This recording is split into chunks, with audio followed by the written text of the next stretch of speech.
শবে বরাতের রাত্রে আপনি এইভাবে যদি দোয়া করতে পারেন 100% আপনার দোয়া কবুল হবে। আপনি সিজদায় যাবেন, সিজদায় যেয়ে বাংলায় দোয়া করবেন। প্রথমে আপনি তাসবিহ পড়ে নেবেন, সুবহান রাব্বিয়াল আ'লা, সুবহান রাব্বিয়াল আ'লা, সুবহান রাব্বিয়াল আ'লা, 3 বার 5 বার 7 বার এইভাবে আপনারা সেজদা তাসবিহ পড়বেন। এরপর আপনারা দোয়া করবেন, হে আল্লাহ, আমার সন্তান নাই, সন্তান দাও। হে আল্লাহ, আমার রিজিকের সমস্যা, তুমি আমাকে রিজিক দাও। হে আল্লাহ, আমার অর্থ সমস্যা, তুমি আমাকে অর্থ দান করো। হে আল্লাহ, আমি ঋণগ্রস্ত, ঋণ পরিশোধ করা তৌফিক দাও। হে আল্লাহ, আমি গুনাহগার, তুমি আমাকে ক্ষমা করো। হে আল্লাহ, তুমি আমার উপর রহমত করো। হে আল্লাহ, আমি অসুস্থ, তুমি আমাকে সুস্থতা দান করো।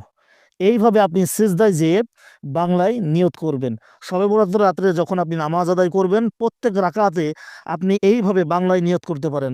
এতে করে আপনার দোয়া 100% কবুল হবেই হবে। অবশ্যই আপনারা এই ভিডিওটি সবাই শেয়ার করে দিবেন।